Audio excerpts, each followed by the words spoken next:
City cable news కి స్వాగతం. మచిలీపట్నం ప్రధాన కూడలి అయిన కోనేరు సెంటర్లో 2 దుకాణాల్లో దొంగలు చోరీకి పాల్పడ్డారు. మచిలీపట్నం నడిబొడ్డు కోనేరు సెంటర్లోని వ్యాపార సముదాయంలో సోమవారం రాత్రి జరిగిన చోరీ వ్యాపార వర్గాలను ఉలిక్కిపాటు గురి చేసింది. నిత్యం రద్దీగా ఉండే ప్రాంతం అయి ఉండడమే కాక 24 గంటలు పోలీసులు గస్తీ కాసే కోనేరు సెంటర్లో 2 దుకాణాల్లో చొరబడ్డ గుర్తు తెలియని దుండగులు సుమారు 70,000 రూపాయలు నగదు తస్కరించారు. సమాచారం అందుకున్న పోలీసులు చోరీ జరిగిన దుకాణాలను పరిశీలించారు. రాత్రి 1 నుంచి 2 గంటల సమయం మధ్యలో ఈ చోరీ జరిగినట్లు పోలీసులు ప్రాథమిక నిర్ధారణలో తెలియగా సీసీ ఫుటేజ్ ఆధారంగా పోలీసులు నిందితులను గుర్తించే పనిలో నిమగ్నమయ్యారు. అయితే మచిలీపట్నం ప్రధాన కూడలి అయిన కోనేరు సెంటర్లో దుండగులు దొంగతనానికి పాల్పడడం పట్టణవాసులు చర్చనీయాంశంగా మారడమే కాక పోలీసులకు కూడా సవాలుగా మారింది. కోనేరు సెంటర్కి కొత్తపేట దూరంలో రాధికా థియేటర్ ఆపోజిట్లో మెడికల్ షాప్ నందు మరియు పక్కన ఉన్న స్వీట్ షాప్ నందు కూడా ఈరోజు చోరీ జరిగింది. దొంగలు కూడా అంటే ఈ షాపులకి సెంటర్ లాక్కులు లేవు, ఆ పై లాక్కులు 2 కూడా పగలగొట్టేసి లోపల దొంగతనం అయితే చేశారు. అమౌంట్ పోయింది. తెల్లారుజామున షాప్ తీయడం కోసం వస్తే షాపు షట్టర్ తెరుస్తుంది కదా అని చెప్పి కాల్ చేశాము ఓనర్కి. నేను ఫస్ట్ మెడికల్ షాప్ చూసిన తర్వాత పక్కన మా కెమిస్ట్రీకి ఫోన్ చేసిన పక్కన స్వీట్ షాప్కి సీసీ కెమెరాలు ఉన్నాయి కదా అని చెప్పేసి నేను అతనికి ఫోన్ చేశాను. అతను ఫోన్ చేస్తే వెంబడే సీసీ కెమెరాలు నేను వస్తున్నా అన్నట్టు తీరదు. తన షాప్ కూడా షట్టర్లు అయిపోయింది. వెంబడే పరిగెత్తుకు వచ్చాడు. పైన సీసీ కెమెరా పని చేయట్లేదని చెప్పేసి లోపల పని చేస్తుందని చెప్పన్నాడు. అతనికి డబ్బులు కూడా పోయినాయి. కానీ సెంటర్ నడిబొడ్డులో పక్కన హైదర్ జ్యువెలరీ దగ్గర కూడా బంగారు షాప్ ఉంది. అక్కడ ఆల్రెడీ వాచ్మెన్ ఉంటారు. మరి 1 గంట 2 వరకు కూడా తిరుగుతూ ఉన్నారు, మనుషులు తిరుగుతూ ఉంటారు. మరి ఏ టైంలో జరిగిందో తెలియదు. అమౌంట్గా పోయింది. అంటే సీసీ కెమెరాలు కూడా లేకపోవడం కూడా మెడికల్ షాప్ నందు కూడా సీసీ కెమెరాలు లేవు. అందరికీ తెలియజేసేది ఏంటంటే మేము మా అసోసియేషన్ తరఫున కానీ పోలీస్ డిపార్ట్మెంట్ తరఫున కూడా ప్రతి ఒక్కళ్ళు సీసీ కెమెరాలు అమర్చుకుని ఉంటే పోలీసు వారికి కూడా కొద్దిగా తేలిగ్గా ఉంటుంది, ఐడెంటిఫై చేయడానికి ఉంటుంది. మన వస్తువులకు మనవి కూడా కొద్దిగా జాగ్రత్తగా ఉంటుంది. దయచేసి అందరూ కూడా మన పెద్ద షాపులన్నీ కూడా మెడికల్ షాపులు అయినా కానీ ఫిజికల్ షాపులు అయినా కానీ సీసీ కెమెరాలు ఏర్పరచుకుని ఉంటే బాగుంటుందని చెప్పి Vijayasai medical and general stores అండి. మాది రాత్రి 10:30కి షాప్ కట్టేసి వెళ్ళడం జరిగింది. ఉదయం 8:30కి మా అన్నయ్య గారు అబ్బాయి షాప్ తీస్తాడు. తీసేటప్పుడు తాళాలు పగలు కొట్టేసి ఉన్నాయండి. ఒక 60,000 దాకా క్యాష్ దొంగిలించబడింది. పొద్దున్నే 8:30కి చూసేటప్పటికి షట్టర్ తాళాలు తీసేసి ఉన్నాయి. సుమారు 12 తర్వాత తెల్లవారుజాము లోపు మన కోనేరు నడిబొడ్డున ఉన్న విజయసాయి మెడికల్ రాధికాలు ఎదురుకుండా ఉన్న మెడికల్ షాప్లో దొంగలు పడటం జరిగింది. మరి వచ్చిన దొంగలు సుమారు 60-70,000 రూపాయలు క్యాష్, రాత్రి అమ్మిన క్యాష్ని ఆయన కౌంటర్లో పెట్టి వెళ్ళడం జరిగింది. ఆ క్యాష్ అలాగే ఉన్నది. ఆ క్యాష్ని దొంగిలించుకుని వాళ్ళు వెళ్ళిపోవడం జరిగింది. మరి ఆ నేరస్తుల్ని మరి పోలీస్ డిపార్ట్మెంట్ వారు చాకచక్యంగా ప్రయత్నించి వారిని పట్టుకుని ఆయనకి ఆ మెడికల్ షాప్ ఓనర్కి క్యాష్ అప్ చెప్పాలని చెప్పి పట్టణంలో ప్రజా సమస్యలను దశల వారీగా పరిష్కరించడం జరుగుతుందని వైసీపీ నియోజకవర్గ ఇన్ఛార్జి పేర్ని కిట్టు తెలియజేశారు. 37వ డివిజన్లో ముడా నిధులు 18 లక్షల రూపాయలతో సీసీ రోడ్డు, డ్రైనేజీ పనులకు వైసీపీ నియోజకవర్గ ఇన్ఛార్జి పేర్ని కిట్టు శంకుస్థాపన చేశారు. దీర్ఘకాలికంగా ఉన్న సమస్యలను దృష్టిలో పెట్టుకుని ప్రజల అవసరాల నిమిత్తం త్వరితగతిన పనులు పూర్తి చేయడం జరుగుతుందని, ముఖ్యమంత్రి జగన్మోహన్ రెడ్డి పాలనలో సంక్షేమంతో పాటు అభివృద్ధి పనులు కూడా శరవేగంగా చేపడుతున్నట్లు ఆయన వివరించారు. పట్టణంలో ప్రాధాన్యతా క్రమంలో ప్రజల సమస్యలను పరిష్కరించడం జరుగుతుందని ఆయన వివరించారు. గతంలో ఎన్నడూ లేని విధంగా నియోజకవర్గాన్ని అన్ని విధాలా అభివృద్ధి చేస్తున్నట్లు కిట్టు పేర్కొన్నారు. ఈ కార్యక్రమంలో మేయర్ చిటికన వెంకటేశ్వరమ్మ, డిప్యూటీ మేయర్లు శీలం భారతి, మాడపాటి విజయలక్ష్మి, కార్పొరేటర్ నాగేశ్వర, వైసీపీ నాయకులు శీలార్ దాదా, కొక్కిలిగడ్డ శరత్ తదితరులు పాల్గొన్నారు. 31వ డివిజన్లో 18 లక్షలతో 3 సీసీ డ్రైన్లు, 3 చోట్ల సీసీ డ్రైన్లు మరియు కలవట్లు కూడా పనులు ప్రారంభించడం జరిగింది. అంటే మనం శారదానగరం చూసుకున్నట్టయితే కొద్దిగా డ్రైనేజ్ వ్యవస్థ సమస్య, చిన్న కలవట్ల సమస్యలు గడప గడపకు తిరిగినప్పుడు జనాలు చెప్పడం జరిగింది. దానికి వెంటనే గడప గడప శాంక్షన్ కింద 20 లక్షల పనులు కూడా చేసుకోవడం జరిగింది. అదే కాకుండా మళ్ళీ ఎక్స్ట్రా గ్రాంట్ జగన్ గారు ఇచ్చిన ఎక్స్ట్రా ఫండ్తో కూడా ఈరోజు పనులు కూడా ప్రారంభించడం జరుగుతుంది. ఈరోజు మనం చూసుకున్నట్టయితే మచిలీపట్నం నలుదిక్కుల అభివృద్ధి చేసుకుంటూ వస్తున్నాం. ప్రతి డివిజన్లోనూ ఈరోజు చూసుకుంటే ప్రతి డివిజన్లోనూ అభివృద్ధి పనులు చేసుకుంటూ వస్తున్నాం. ఎక్కడైతే జనాలు విపరీతంగా ఇబ్బంది పడుతున్నారో అక్కడ రోడ్డు కావాల్సి వస్తే రోడ్డు, డ్రైన్ కావాల్సి వస్తే డ్రైను, లేదా పైప్ లైన్ కావాల్సి వస్తే పైప్ లైన్, ఎక్కడ ఎటువంటి ఇబ్బంది లేకుండా చేసుకొస్తాం. ఇన్ని చేసినా కూడా నిస్సిగ్గుగా ప్రతిపక్షాలు మాట్లాడే పరిస్థితి, నిస్సిగ్గుగా ప్రతిపక్షాలు ఇవన్నీ కూడా వాళ్ళే ఫండ్ తెచ్చారంట, వాళ్ళే చేసామని చెప్పే పరిస్థితి. అంటే ఎంత నిస్సిగ్గుగా బతుకుతున్నారంటే 5 ఏళ్ళు కనీసం పదవి రాగానే అర్థం కూడా దించి ప్రజల కష్టాలు కనుక్కోనోళ్ళు, కనీసం కష్టం వచ్చినప్పుడు అండగా నిలబడినోళ్ళు ఈరోజు మచిలీపట్నం పోర్టు కట్టినా మేమే చేయించామంటున్నారు, మచిలీపట్నం మెడికల్ కాలేజీ ప్రభుత్వంలో కట్టినా అది మేమే చేసామంటున్నారు, ఫిషింగ్ హార్బర్ కట్టినా అది మేమే చేసామంటారు, ఫండులు ఇల్లే తెచ్చానంటారు, రోడ్లు ఇల్లే. అంటే 5 సంవత్సరాలు పరిపాలించి అప్పుడేం చేయకుండా ఎవడేం చేసినా అంటే వాళ్ళ యథా రాజా తథా ప్రజ అన్నట్టు ఆ చంద్రబాబు నాయుడు గారు సెల్ ఫోన్ కనిపెట్టినా నేనే కనిపెట్టా అంటాడు, ఇంకేదైనా ఒలింపిక్లో మెడల్ కొడితే నా ట్రైనింగే అంటాడు, ఇండియా కప్పు గెలిస్తే నా వల్లే అంటాడు. ఇట్టా చెప్పినట్టు ఎవరేం చేసినా ఎవరి కష్టానైనా మన కష్టమని నిస్సిగ్గుగా చెప్పుకోవడంలో తెలుగుదేశం పార్టీ వాళ్ళు నాకు తెలిసి PhD చేసినట్టు కనపడుతుంది. ఇప్పటికైనా ఛాలెంజ్ చేస్తున్నా, మీరు తెచ్చినట్టయితే ఈ గ్రాంట్లు డేట్లు చూపించండి, మీరే తెచ్చినట్టయితే జనాలకు చూపిద్దాం. శాంక్షన్ గ్రాంట్ డేటు ఉంటుంది కదా, ఆ కాగితాలు లేకుండా ఉండవు, గాల్లో ఉండవు కదా, ఏదైనా కాగిత రూపాయన ఉంటుంది కదా, తీసుకురండి, అవన్నీ జనాలు చూపిద్దాం. అలాగే మీతో పాటు ప్రతి డివిజన్కి వస్తాకి సిద్ధమే అని మీకు చెప్తున్నాం. అలాగే గడప గడపకి మన ప్రభుత్వంలో 20 లక్షల వర్కులు చేయటం జరిగింది. బాబాయ్ చెప్పారు ఇప్పుడే అర్బన్ సెంటర్ ఒకటి కట్టించడం జరిగింది. అలాగే ఏ డివిజన్ చూసినా కూడా ఎవరికైతే ఏ అవసరాలు ఉన్నాయో అవన్నీ చేయటం జరుగుతుంది. అవన్నీ చూస్తా కూడా అవాస్తవాలు మాట్లాడటానికి సిగ్గుండాలి. మరి చేతనైతే చేసేవాళ్ళకి కొంచెం సపోర్ట్గా ఉండండి, చేశారని అభినందించే మనసు మీకు ఎలాగో ఉండదు. చేసేటటువంటి వర్కులకు కూడా అడ్డం పెట్టి మరి 3 స్తంభాల బైపాస్ రోడ్డు వంతెన పక్కన ప్లేసులు ఇస్తే ఆ ప్లేసుల దగ్గర వాళ్ళకి వెళ్ళామో మేము వస్తే 3 సెంట్లు ఇస్తాము అని చెప్పి అబద్ధాలు చెప్పి అవి ఇస్తే మళ్ళీ వాటి మీద కోర్టులకు వెళ్ళి పిటిషన్లు వేసి జనాల జీవితాలతో ఆడుకోవద్దు. మీకు ఏమన్నా మంచి మనసు ఉంటే చేసే ప్రభుత్వానికి సపోర్ట్గా ఉండండి, అది లేదనుకో కామ్గా ఉండండి. అలాగే మరి పేద ప్రజల జీవితాలతో ఆడుకోవద్దు.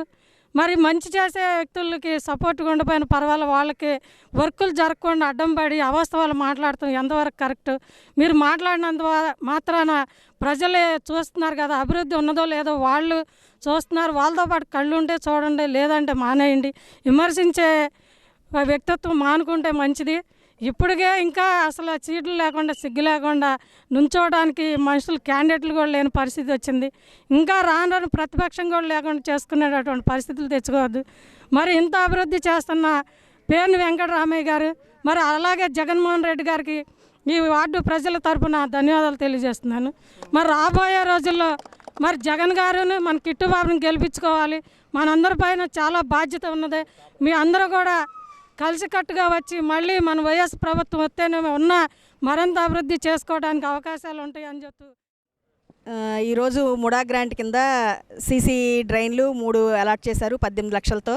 అంతకుముందు గడప గడప ప్రోగ్రాంలో తిరిగినప్పుడు కిట్టు గారు ఎవరెవరికి ఏ సమస్యలు ఉన్నాయో తెలుసుకుని కార్పొరేటర్ ద్వారా ఆయన డ్రైన్లు రోడ్లు అనేది ఆల్రెడీ ఏర్పాటు చేశారు. అది కాకుండా ఇప్పుడు ఎక్స్ట్రాగా ఇంకా సమస్యలు ఉన్నాయని చెప్తే ఎక్స్ట్రాగా ముడా గ్రాంట్ కింద 18 లక్షలు పేర్ని నాని గారు కిట్టు గారు సహకరించినందుకు ఇద్దరికి థ్యాంక్ యూ. జిల్లా collector P Rajababu Lady Ampthill junior కళాశాలను సందర్శించి ఇంటర్మీడియట్ పరీక్షల నిర్వహణను పరిశీలించారు. ఇంటర్మీడియట్ పరీక్ష విధానాన్ని జిల్లా కలెక్టర్ పి రాజబాబు పరిశీలించారు. ఈ సందర్భంగా కలెక్టర్ మాట్లాడుతూ రాష్ట్ర వ్యాప్తంగా ఇంటర్మీడియట్ పరీక్షలు జరుగుతున్నాయన్నారు. ఇందులో భాగంగా లేడీ యాంథిల్ కళాశాలలో పరీక్షల నిర్వహణ పరిశీలించినట్లు ఆయన తెలియజేశారు. జిల్లాలో ఇంటర్ పరీక్షల నిర్వహణకు 59 పరీక్షా కేంద్రాలు ఏర్పాటు చేయగా 21,532 మంది విద్యార్థులు ఇంటర్ పరీక్షలు రాస్తున్నట్లు ఆయన వివరించారు. పాఠశాల విద్యాశాఖ పరీక్షల నిర్వహణకు నిర్దేశించిన నియమావళిని అనుసరించి పరీక్షలు నిర్వహిస్తున్నట్లు కలెక్టర్ పేర్కొన్నారు. పరీక్షలు సజావుగా నిర్వహించేందుకు మొబైల్ టీంలు పరీక్షా కేంద్రాలను పర్యవేక్షిస్తున్నాయన్నారు. పరీక్షా కేంద్రాల్లో విద్యార్థులకు ఎలాంటి అసౌకర్యం కలగకుండా అన్ని ఏర్పాట్లు చేసినట్లు తెలిపారు. ఈ కేంద్రంలో కూడా విద్యార్థులకు గదుల్లో అవసరమైన వెలుతురు, విద్యుత్, ఫ్యాన్లు, తాగునీటి సౌకర్యం కల్పించాలని తెలిపారు. ఇప్పటి వరకు జిల్లాలో ఇంటర్ పరీక్షలు ప్రశాంతంగా జరిగాయన్నారు. మిగతా పరీక్షలు కూడా ప్రశాంతంగా జరుగుతాయని ఆశిస్తున్నట్లు తెలిపారు.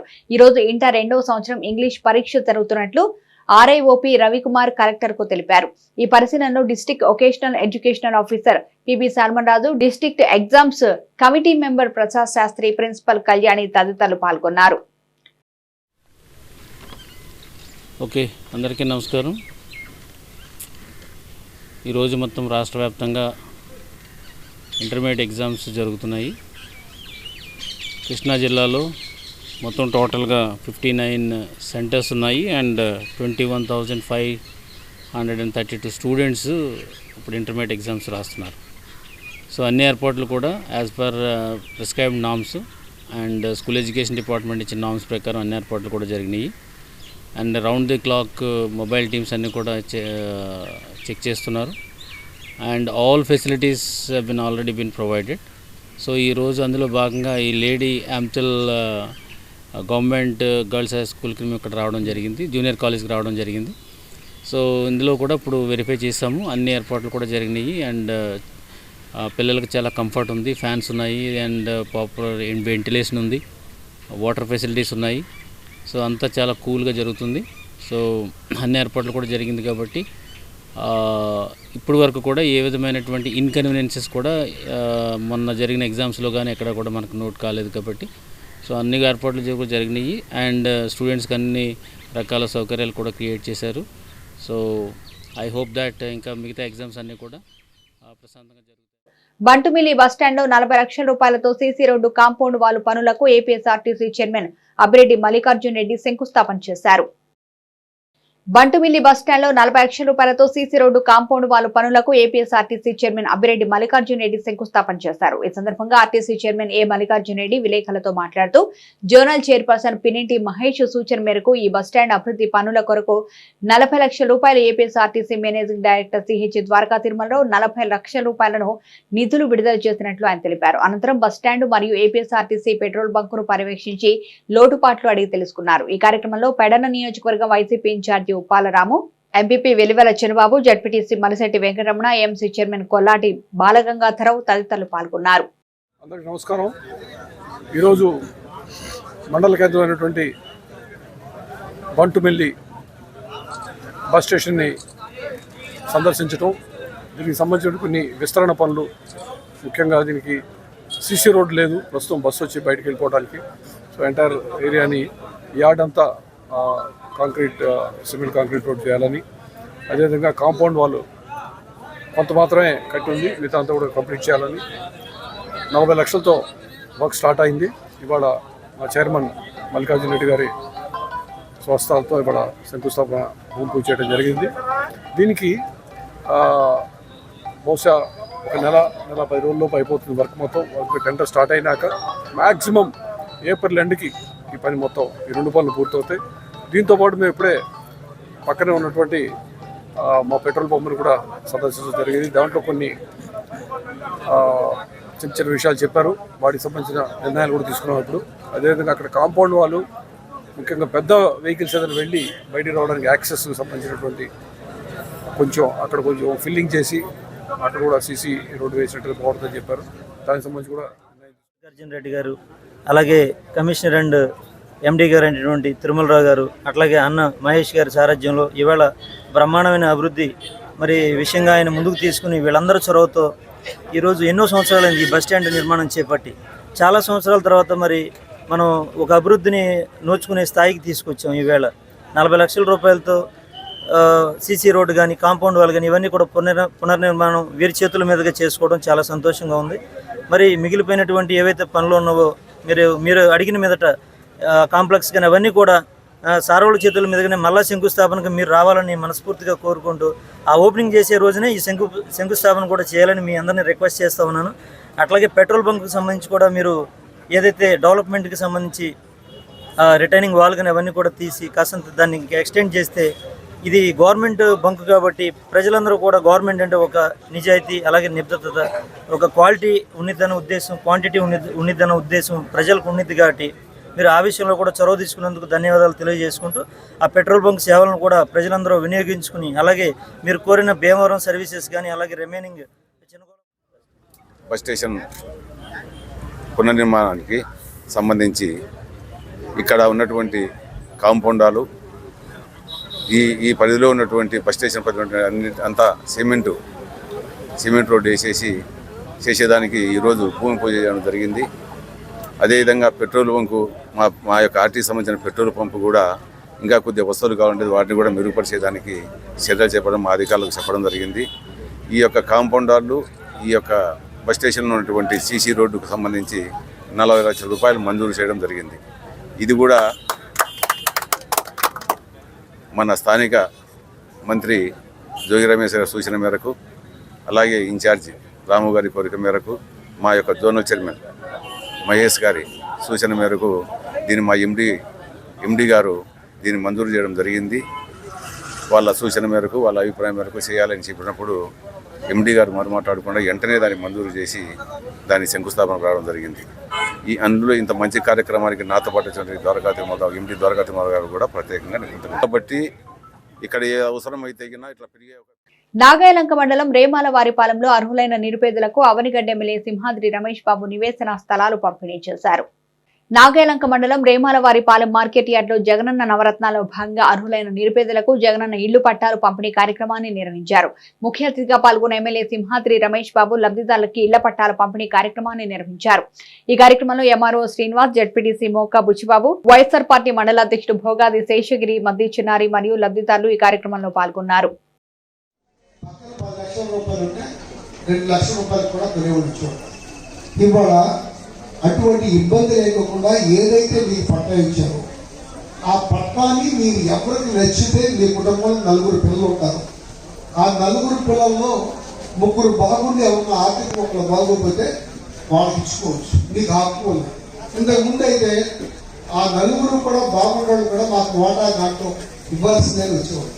ఇవాళ అక్కడ కాకుండా మీకే ఆ హక్కు ఇచ్చి బ్యాంకులో లోన్ తెచ్చుకోవడానికి లేదా అమ్ముకోవడానికి కొనుక్కోవడానికి వీలు కల్పించి వాళ్ళకి పనిచేస్తున్నారు. కొన్ని చోట్ల కొన్ని రకాల ఇబ్బందులు ఉన్నాయి. ఇక్కడ పొలం కొనడానికి దొరకలా, చాలా ఇబ్బంది అయింది. చాలా చోట్ల అడిగాం. రేట్ ఎక్కువైనా కొనడానికి ఈ ప్రభుత్వం రెడీగా ఉన్నా అన్నీ కూడా దొరక చివరికి 50 రూపాయల దగ్గర కొనాల్సి వచ్చింది. నేనేమనుకున్నా అంటే 50 రూపాయల దగ్గర కొంచెం లేట్ అయింది. బరం తోల కరెంట్ లైన్ రాలా, ఖచ్చితంగా బరం తోలి కరెంట్ లైన్ వచ్చి అక్కడ ఇల్లు కడితే అది ఒక మంచి ఊరు అవుతుంది. అక్కడ ఒక వెల్నెస్ సెంటర్ ఉంటుంది, హాస్పిటల్ ఉంటుంది, అన్ని రకాలుగా బాగుంటుంది. అది ఈ టర్మ్లో ఖచ్చితంగా గవర్నమెంట్ ఆ పని పూర్తి చేస్తుంది. అది కూడా మీకు బావుదరుపులు అంటాగో లేకపోతే పక్కన ఉన్న రంగేగట్టు అంటాగో పక్కన ఉన్న మరిపాలెం అంటాగో ఆ ఊళ్ళ కంటే కూడా ఒక ప్లాన్ ప్రకారం రోడ్లు, డ్రైన్లు, మంచినీళ్ళ సదుపాయం, కరెంటు అన్నీ వస్తాయి. అవి కూడా మంచి జరుగుతుంది. జగన్మోహన్ రెడ్డి గారు మాత్రం ఈ రాష్ట్రంలో ఒకటి అనుకున్నారు. పెడన మండలం నందమూరు గ్రామ సెంటర్లోని పలు షాపులలో చోరీ జరిగి 3 కెమెరాలతో పాటు నగదు అపహరణకు గురైంది. పెడన మండలం నందమూరు గ్రామ సెంటర్లోని పలు షాపుల్లో చోరీ జరిగింది. మండల పరిధిలోని నందమూరు గ్రామ సెంటర్లో గల వికాస్ మొబైల్స్ మరియు బాజీ స్టూడియోలో దొంగతనం జరిగింది. గుర్తు తెలియని వ్యక్తులు తాళాలు పగలగొట్టి 3 కెమెరాలతో పాటు నగదు అపహరించారని స్టూడియో యజమాని తెలిపారు. సంఘటనా స్థలానికి చేరుకున్న పోలీసులు కేసు నమోదు చేసి దర్యాప్తు చేపట్టారు. సిటీ కేబుల్ న్యూస్ కి సమాప్తం.